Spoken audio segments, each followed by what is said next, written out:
الله أكبر الله أكبر.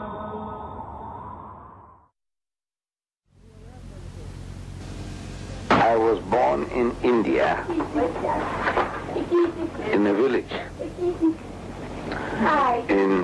on the 1st of July, 1918. In August 1927, I reached Durban, South Africa.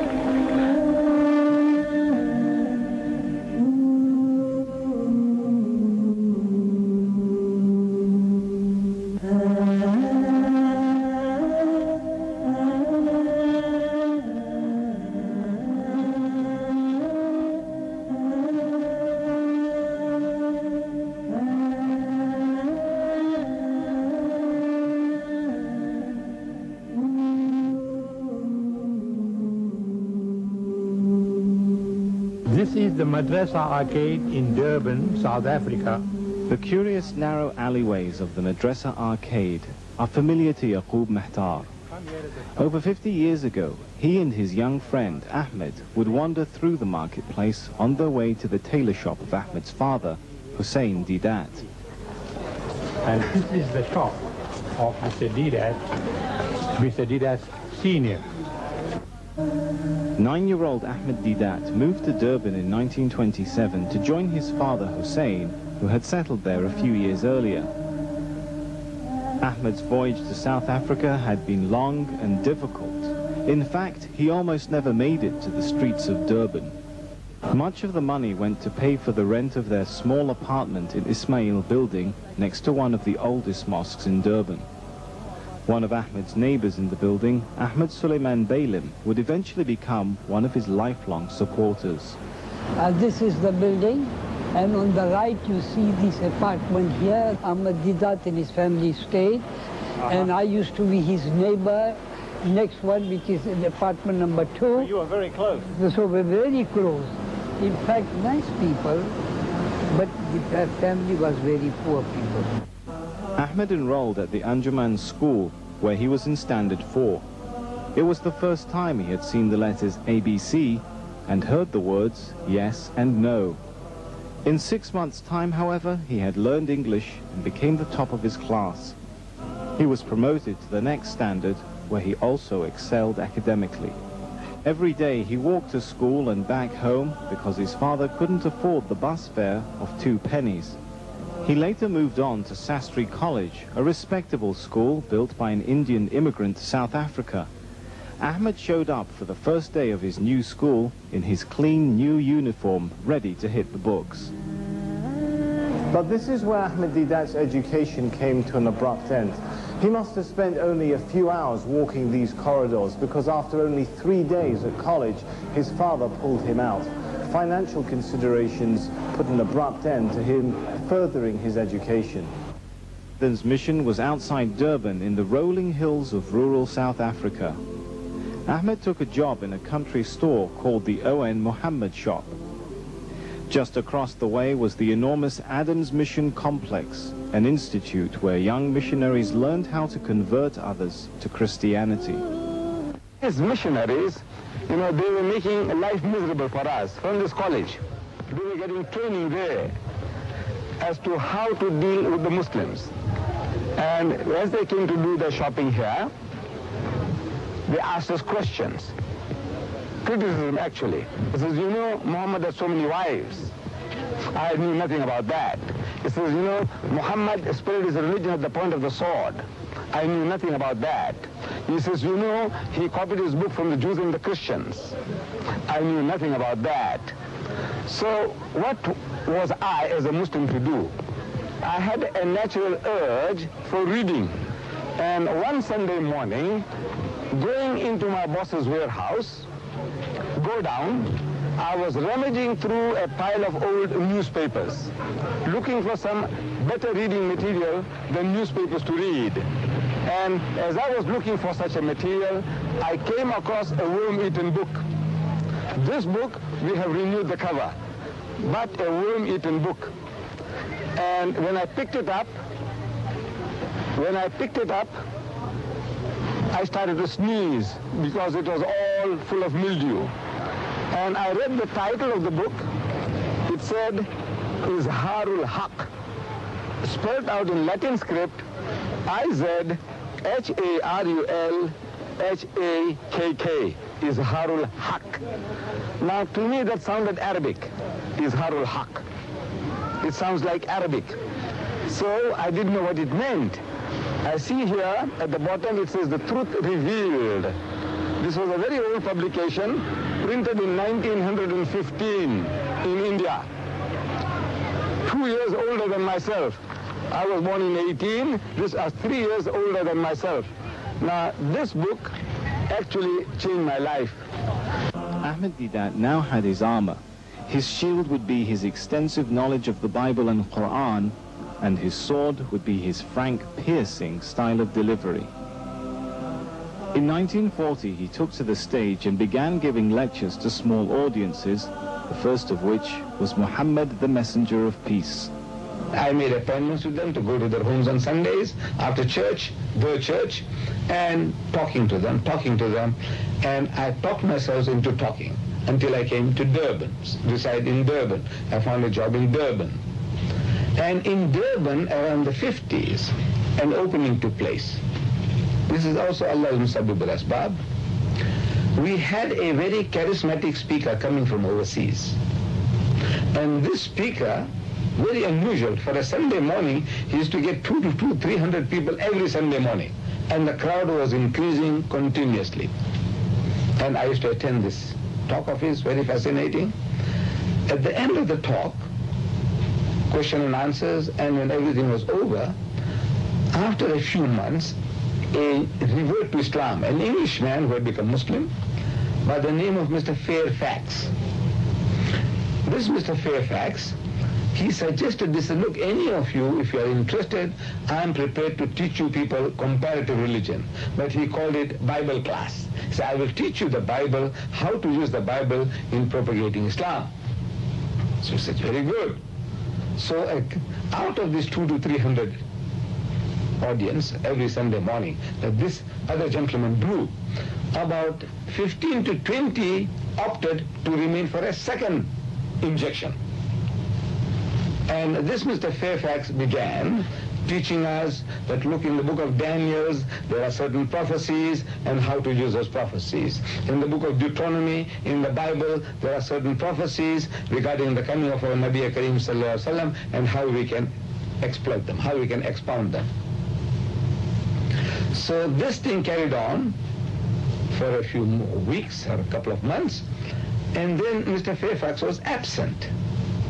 And I could see the disappointment on the faces of these young people. We were all young then, 15 to 20 of us. We're looking at each other's faces, disappointed, and we break up. The following Sunday again, we look at each other's faces. Where is Mr. Fairfax? No news. And we break up. The third Sunday, I suggested to them, to those people who were enthusiastic about having a second inning, I said, look, if you like, I can carry on where Mr. Fairfax left off, because I had the knowledge that I was sitting in to give this person my moral support. Myself and my secretary, who has just passed away, Mr. G.H. Vanker. Now, we were both knowledgeable as far as the Bible was concerned, but we would give them our moral support, so we would sit there and with the rest. Now I said, look, if you like, I will carry on from where Mr. Fairfax left off, and if you get bored, tired, fed up, just yawn, and there will be notice enough for me to stop. And for 3 years, I continued talking to them, and I discovered now that that was my best way of learning, because there is no better way to learn than to teach. As our Nabi Kareem Sallallahu Alaihi Wasallam, he said, "Ballighu anni walau ayah." Deliver the message regarding me, even if it is one verse. That's a secret. If you have one verse, and if you share, and you share, and you share, then Allah fills you up with more. I didn't know that then, but I can now realize what was happening. Teaching them. Then I had some visitors to come along. There were some visitors coming from Johannesburg, and they stayed in for my class.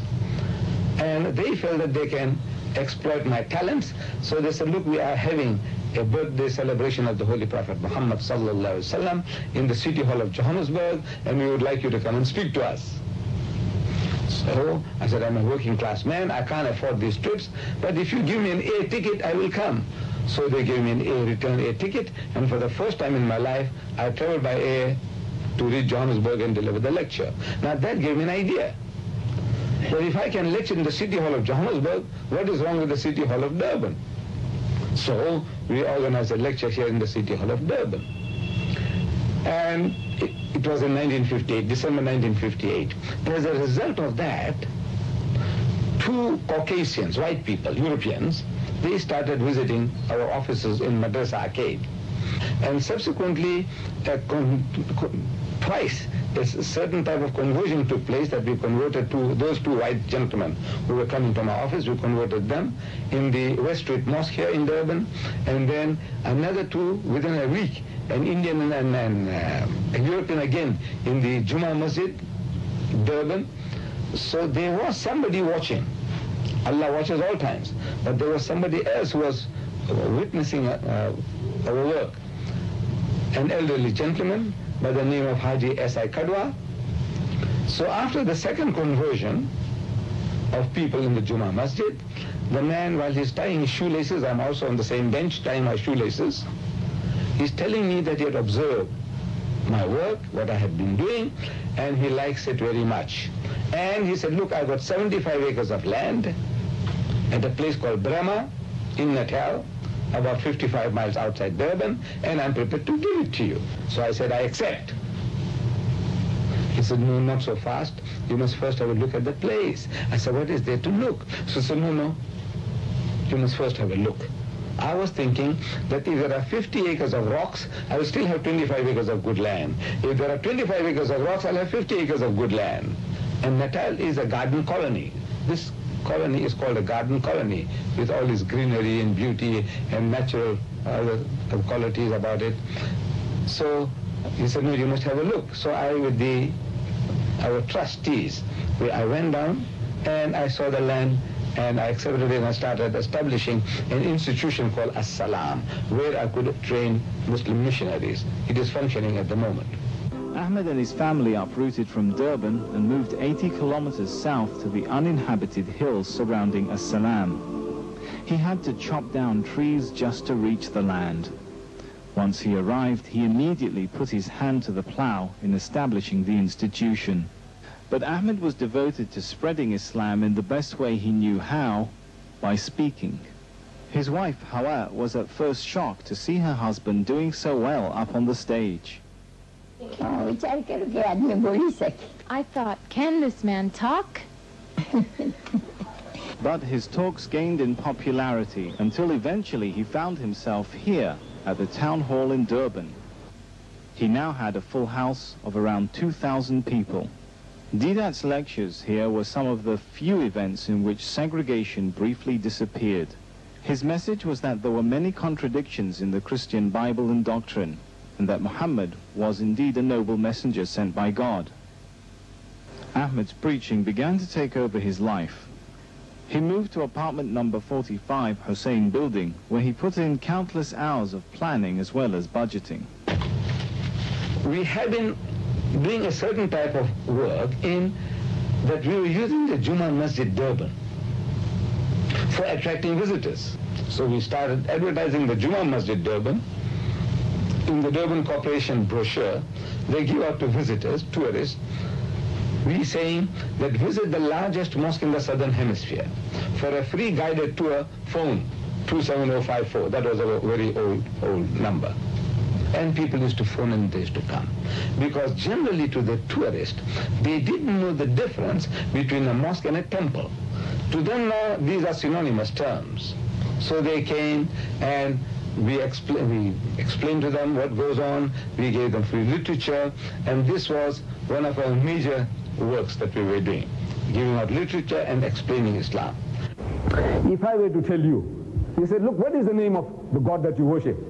And if I said Muhammad, for example, if I said Muhammad, immediately you think of a camel driver born in Mecca, some 600 years after Jesus, right?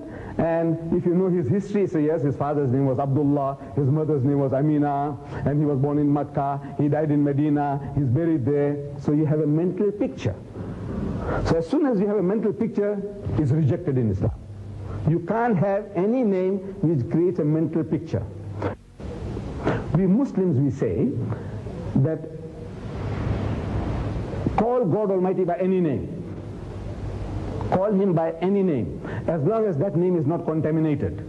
And holding lecture meetings throughout the country on different topics where we can enthuse the Muslim with regards to propagation. So strengthen them against the Christian missionary activity and put them in a position that they can talk back and explain Islam. Meanwhile, his popularity was growing nationwide. He was invited to Cape Town, where he received an overwhelming response. In Cape Town, he lectured in huge lecture halls, including the Good Hope Center and City Hall. To them, Ahmad Deedat was a knight in shining armor who had come to liberate them from the pressures of hardline missionaries and the idea that Islam was not a credible religion. Along with his momentum came the demand for a professional organization which could manage the size of planning and the money he needed to continue. And so in 1957, Ahmad Deedat, alongside two of his closest friends, founded the Islamic Propagation Center in Durban. The organization's first base was a tiny one-room office in the Madrasa arcade. The three founders started recruiting staff, one of whom was a secretary by the name of Muhammad Khan. So he said, join me. Join us, Mr. Yahkى and Mr. Deedat said, they wanted to typist. I'm a typist. After London, he was swept up in a whirlwind of tours. We started with advertising the Quran in our local Sunday newspapers, one called the Sunday Tribune. We advertised Quranic verses under the heading, The Quran Speaks, a message from the Quran, and giving our name and address that further inquiries can be made, and for free literature they can write. Then the same thing we started doing for the African people in the Zulu language newspaper called Ilanga Lasi Natal, means the son of Natal, in which we had Quran Yakuluma, which means what the Quran says. And again, the same technique, verses from the Quran translated into Zulu and offering people free information and literature. In buildings you'll find the sign saying, read Al-Quran, the Last Testament. Read Al-Quran, the Last Testament. During the day, the sign is there, and at night, it flashes, the color. So in other words, attracting people's attention. We have so far handled this office of mine, some 85,000 Holy Quran translations, Arabic text, translation and commentary, which we have been selling, and what returns we get gets plowed back into propagation. I want to help the people in Sri Lanka and in India, Pakistan, in the UK. We want to do this, that the Quran is made available. We are reproducing videotapes of our lectures, mostly on comparative basis. Like this particular one, it says Muhammad sallallahu alaihi wasallam in the Bible in response to Swagat. Whole world is crying for these tapes because it's something novel to them. It's really a novel thing because they have heard lectures about only addressing Muslims, how to make salat, we must give zakat, we must not drink, we must not gamble, we must be attired Islamically and all that. They have been listening to that continuously for centuries now, for decades. But now comes along something novel most especially people in a Western environment, like in the United States or in any other country where Muslims are, where the Christian missionaries are making onslaughts, like in India and in Pakistan and in Bangladesh and in Indonesia, wherever the Muslims are, we find that they are under attack and they don't know how to respond. They don't know how to respond to these Christian missionaries. So our tapes are doing the job.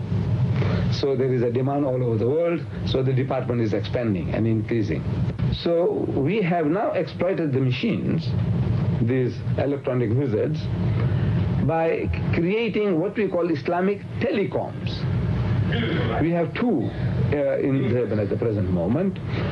One in our own building here, two of our shops, we took them over, shops in the building, and we changed them into Islamic telecoms. What happens there is that in the window, we have a monitor that at least 16 hours a day, our programs are being played, passers-by are being attracted. Then inside, we have seating accommodation, that the people can come and sit inside, watch the monitor inside, in comfort. We have now started training da'is, people who can go and propagate Islam. Because the Muslims all over the world, where I go and lecture, they seem to have taken a liking to my approach. Because something that was lacking in, that the Muslim didn't know how to approach the non-Muslim, the Jews, the Christians, the Hindus, and I'm showing them how it can be done.